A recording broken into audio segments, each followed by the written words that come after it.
There is a psychological paradox that Niccolo Machiavelli observed over 500 years ago in the royal courts of Europe, and it remains disturbingly relevant today. A paradox that explains why some men naturally attract attention, respect, and desire, while others, despite having good intentions, are consistently ignored or pushed into the friend zone. The paradox is simple to explain, but brutal to accept. Women are not attracted to what you do for them. They are attracted to who you are without them. And today, I'm going to reveal 7 psychological principles rooted in Machiavellian thinking that transform an ordinary man into a magnetic presence. But be warned, the 7th principle is so counterintuitive, so opposite to everything you've been taught, that it will probably make you uncomfortable. And that's exactly why it works. Stay until the end, because that final principle is the one that changes everything. Before we dive in, let me address something important. The statistics on this channel reveal something interesting. Thousands of you watch these videos until the very end, mentally take notes, and probably apply these principles in your own lives, but leave no trace that you were ever here. No like, no comment, no subscription.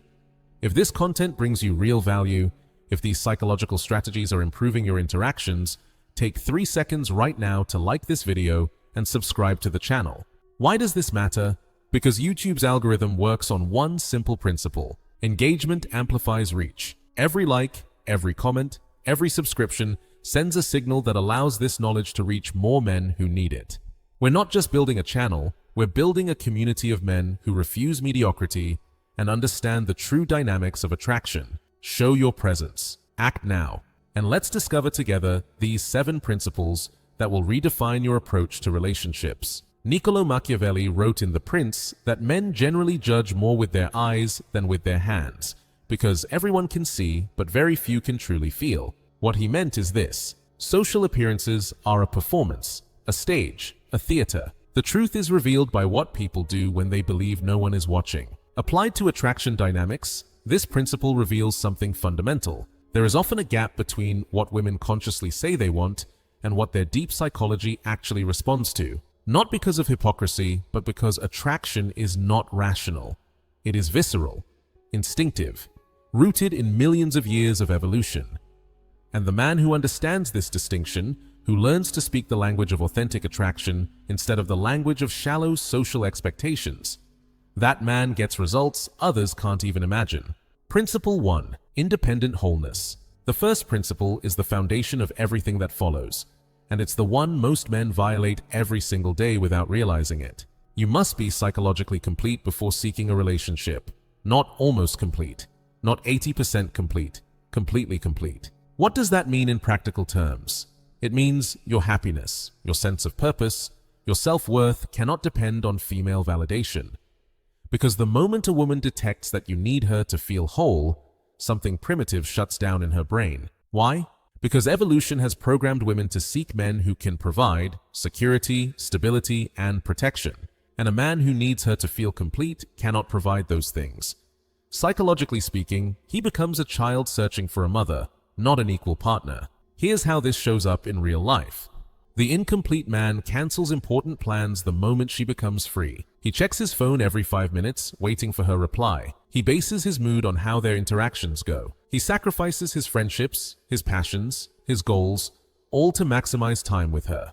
The complete man, on the other hand, already had a life that worked perfectly before she ever appeared. He has strong friendships, passions that energize him, goals that push him forward. She doesn't enter a void, she enters a world that's already in motion. And a world in motion is magnetic, because she's no longer asking, does he like me? She's asking, can I be part of this interesting life? The power has completely shifted, and that shift changes everything. Now, how do you cultivate this sense of completeness? This is not something you can fake. You must genuinely build a life that fulfills you. Identify 3 areas that truly excite you, not what impresses others, but what lights you up when no one is watching. It could be a martial art, a business you're building, a musical instrument you're mastering, a body you're sculpting. It doesn't matter what it is. What matters is that these areas exist independently of any relationship. They are your anchor, your identity, your foundation. And when you are truly anchored in them, something fascinating happens. You stop chasing women, not as a strategy, but because you're genuinely absorbed in something bigger. And that absorption is one of the strongest attraction signals you can emit. Principle 2. Polarizing authenticity. This second principle goes against everything modern society teaches. You're told to be agreeable, avoid conflict, please everyone. That is the fastest path to total invisibility. Niccolo Machiavelli understood that the man who tries to please everyone ends up pleasing no one. Because when you smooth out your rough edges, hide your strong opinions, and make yourself harmless, you also become flavorless, characterless, and forgettable. Polarizing authenticity means having clear opinions, even if they're not universally popular. It means expressing your values without apologizing, even if some people dislike them. It means being willing to lose the approval of those who were never aligned with you anyway. Why is this magnetic? Because in a world where everyone wears a social mask, where people carefully calculate every word to avoid offending anyone, the man who dares to be authentically himself becomes a fascinating anomaly. Women are not looking for perfection. They are looking for reality. They want to know who you truly are, not the softened, filtered version you present just to earn their approval. And paradoxically, by showing who you really are, including your unpopular opinions, you create a much deeper connection with the woman who actually resonates with you. Here's a concrete example. In conversation, most men agree with everything she says. They avoid disagreement. They sacrifice their own position to maintain surface-level harmony. They think this creates connection. What it actually creates is boredom. The authentically polarizing man, when he disagrees, says it. Not aggressively, not to provoke, simply because it's his truth. I understand your point of view, but I see it completely differently. Here's why. That ability to hold his own position creates respect, intellectual tension, and interest. Now, important clarification. I'm not talking about being a constant contrarian or provoking just for the sake of it. I'm talking about having intellectual and emotional backbone. Knowing who you are, knowing what you stand for, and refusing to dilute yourself to gain approval. And yes, this means some women will reject you. Perfect. Because the ones who stay, the ones attracted to your authenticity, are the ones you can build something real with. The rest would have wasted your time anyway. Principle 3. Calibrated presence. The third principle focuses on something very few men truly master, the art of calibrated presence. Most men operate in binary mode. Either they are completely absent, cold, distant, unavailable, or they are suffocating, over-present, constantly available, 24/7. Both extremes kill attraction. Total absence communicates disinterest.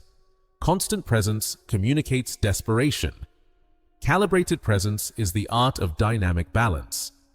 Niccolo Machiavelli observed that power often lies in controlled unpredictability, not random chaos, but strategic variation that keeps others in a state of attention. Applied to relationships, this means your emotional and time availability should naturally fluctuate based on what's genuinely happening in your life. When you're launching an important project, you naturally have less time and energy for the relationship. Your replies are more spaced out. Your interactions are shorter. This isn't a game, it's your reality. When the project ends, when you accomplish something meaningful, you naturally have more space for connection. You become more present, more available, more engaged, and this natural variation creates something powerful. This prevents the relationship from becoming predictable and routine. It keeps the dynamic alive. It forces the other person to stay attentive, to value moments of presence because they are not guaranteed. But here's the key most people miss. This variation must be authentic. If you pretend to be busy while you're actually sitting at home counting minutes, she will feel it. Women have an extremely sensitive radar for authenticity. They detect manipulation from miles away. Calibrated presence only works when it comes from a genuinely rich and varied life. That's why the first principle is so crucial. If you truly have a mission, projects, passions, your availability will vary naturally. You won't need to play games. Your real life will create the necessary dynamic.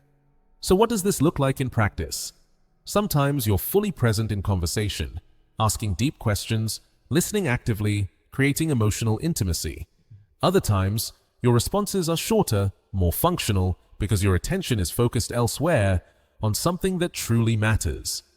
This oscillation creates what psychologists call intermittent reinforcement. It's the same mechanism that makes casino games addictive. The reward isn't constant, it's variable, and that variability keeps engagement at levels predictability can never reach. But once again, use this principle with integrity. Don't turn it into cynical manipulation. Simply let your real life create this dynamic naturally. Principle 4. The unshakable standard. We now arrive at the fourth principle. And this is where many men begin to feel uncomfortable, because this principle demands something. Modern society almost considers immoral, having high standards, and enforcing them without compromise.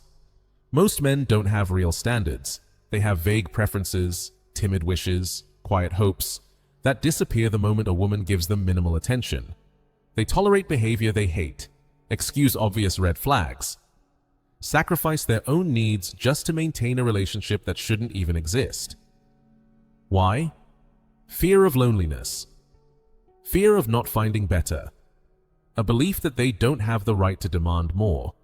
And that fear is toxic. It turns men into weakened versions of themselves, clinging desperately to relationships that drain them. An unshakable standard means knowing exactly what you accept and what you do not. And when someone crosses your boundaries, you act immediately, not with anger, not with drama, but with clarity and firmness. Niccolo Machiavelli wrote that it is better to be feared than loved if you cannot have both. Adapted to this context, it becomes, it is better to be respected than adored, because respect creates lasting attraction. Adoration without respect creates contempt. Here's what that means in real life. If she disrespects you, through words, actions, or neglect, you don't ignore it just to keep the peace. You address it calmly but firmly.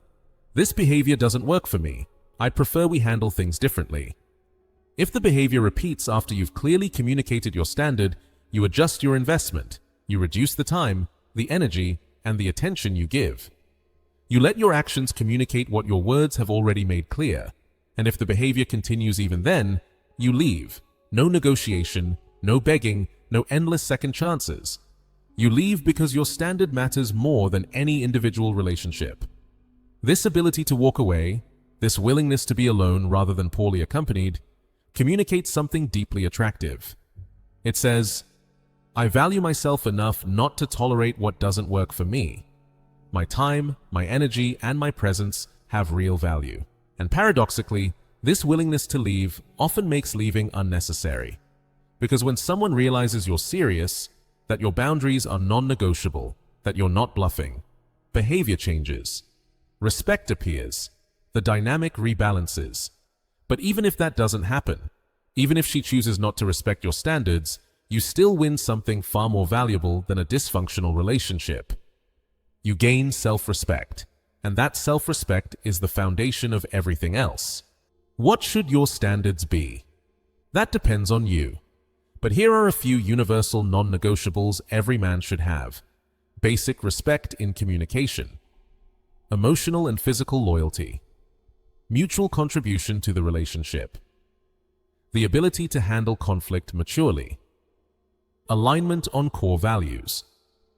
If these are missing, no amount of physical attraction or superficial compatibility can compensate.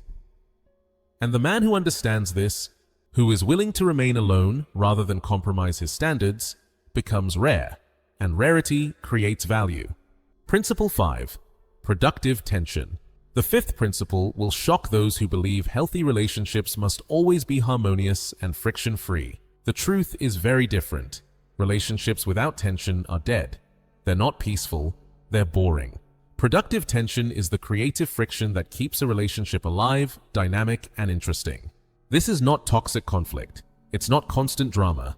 It's the space between two strong individuals who don't dissolve into each other but maintain their integrity. Niccolo Machiavelli understood that absolute harmony is the enemy of progress. It is through friction, through opposition, through the clash of perspectives, that growth and innovation emerge. Relationships follow the same logic. When two people always agree, when there is never any disagreement, when everything is always smooth, one of them disappears. They hide their real thoughts, sacrifice their real needs, wear a mask to maintain artificial peace. Productive tension, on the other hand, emerges when two authentic people meet. They won't always agree. They'll see some things differently, they'll have needs that sometimes clash. And that's normal. That's not a problem. That's proof that two real individuals are present. The man who understands this doesn't run from disagreement. He doesn't rush to fix every discomfort immediately. He allows tension to exist, to breathe, to reveal what it needs to reveal. Sometimes that tension resolves itself with time. Sometimes it leads to a deeper conversation. Sometimes it reveals a fundamental incompatibility. But in every case, allowing tension to exist is more honest, more mature, and more respectful than suppressing it artificially. Here's how this looks in real life. After a disagreement, the weak man rushes to apologize, to smooth things over, to restore harmony at any cost, even if it means betraying his own position, even if the disagreement was legitimate. The man who understands productive tension does the opposite. He creates space after the disagreement. He doesn't chase, he doesn't beg. He allows both people time to process, to reflect, to return with more clarity. And often, after that space, the resolution is more authentic, more mature, and more respectful than any rushed compromise. This ability to tolerate emotional discomfort, to not panic at the first sign of friction, communicates an emotional strength very few men possess. It says, "I'm not so afraid of conflict that I'll sacrifice my truth to avoid it." And that strength is attractive, because it signals that you can handle real challenges in life, not just the easy moments. That she can rely on you to stay solid when things get difficult, not only when everything is going well. Principle 6. Proportional investment. The sixth principle is a direct application of Machiavellian strategic thinking to modern relationships. Niccolo Machiavelli advised princes to invest their resources where the return was greatest, and to withdraw investment when it became clear it was being wasted.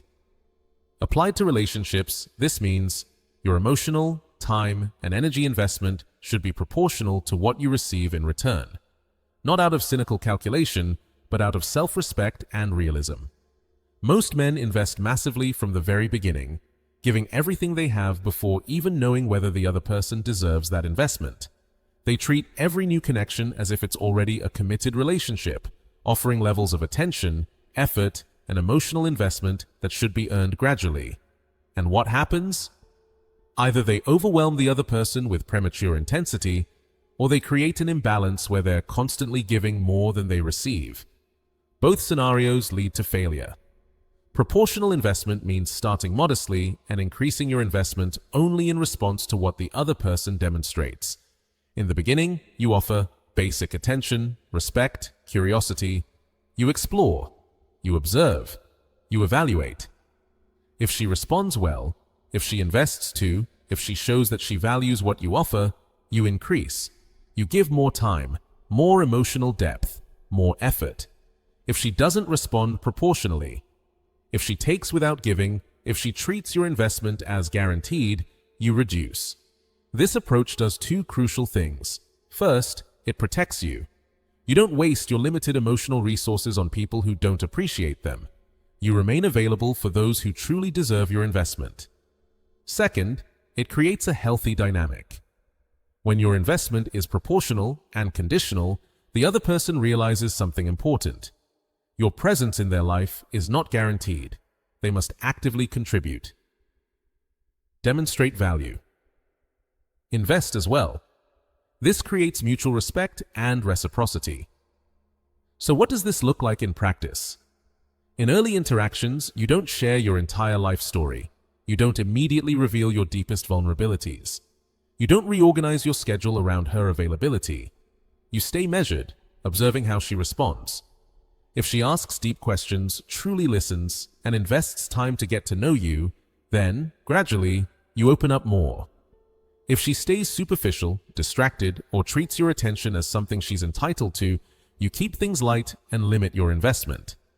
This is not manipulation. This is intelligent self-respect. And high-quality women respect this. They recognize that a man who values his own time and energy is a man who knows his worth. Principle 7. Total self-acceptance. We now arrive at the seventh and final principle, the one I mentioned at the beginning. The one so counterintuitive it will probably make you uncomfortable, And that is exactly why it is the most powerful of all. Here is the principle. You must accept yourself fully, completely, without conditions, including the parts of you that society labels as negative. Not to become arrogant, not to become narcissistic, but to reach a level of inner peace so deep that no external validation can shake it. Most men live in a constant state of self-rejection. They've internalized every social message about who they're supposed to be, and they mercilessly judge every part of themselves that doesn't match that impossible ideal. They feel shame about their desires, their weaknesses, their fears, their failures, and that inner shame leaks into every interaction. It creates an energy of begging, a desperate search for external approval to compensate for internal self-rejection. And that energy is repulsive. Niccolo Machiavelli wrote that men are so simple and so driven by immediate needs that anyone who deceives will always find someone willing to be deceived. But he also understood something deeper. The man who truly knows himself, who fully accepts his own nature, cannot be easily manipulated. Total self-acceptance means recognizing that you are a complex human being. You have strengths and weaknesses, light and shadow. You have desires society might judge. You've made mistakes. You're not perfect. And all of that is acceptable. This acceptance does not mean complacency. You can work to improve yourself while still accepting who you are right now. In fact, real improvement is impossible without self-acceptance, because it comes from self-respect, not self-hatred.